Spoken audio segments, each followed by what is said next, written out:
হাজিরহাট এলাকার আরিফপুর কবরস্থানের পাশে, আপনারা জানেন পৌরসভা এলাকায়, এখানে মাদারবাড়িয়ায় যে ওখানে অবস্থিত, আমরা কিছু তথ্যের প্রেক্ষিতে ওসব এলাকায় ডিবির টিম তল্লাশি কার্যক্রম করে এবং সাসপেক্টেড কয়েকজন পার্সনের সঙ্গে কার্যক্রমের প্রেক্ষিতে আমরা কিছু অস্ত্রের সন্ধান পাই এবং সেক্ষেত্রে এরপর আমরা ওখানে আমরা তল্লাশি কার্যক্রম করি।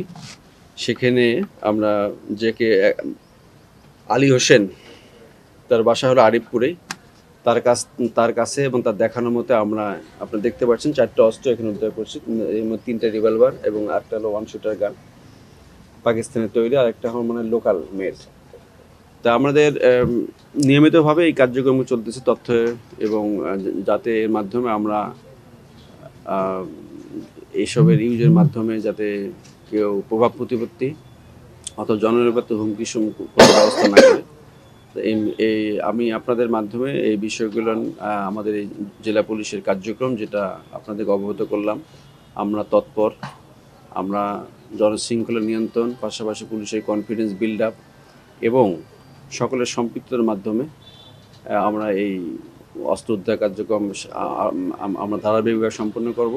একটা হলো কি, যে আপনারা দেখতে পাচ্ছেন ইকুইপমেন্ট আছে এখানে, যে পলাতক, যে পালিয়ে গেছে আর কি, বেসিক্যালি এইসব ক্ষেত্রে তার একটু নলেজ আছে যে সে সব নিজেরাই বিভিন্ন পার্ট সংগ্রহের মাধ্যমে সে কার্যক্রম করে এবং ওয়ার্কশপে কাজ করতো আর কি।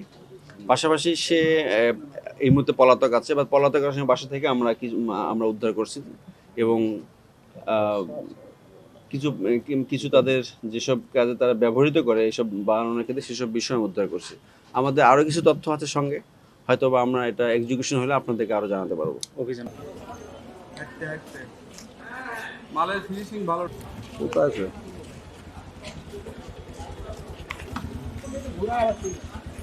এই ফলো করুন।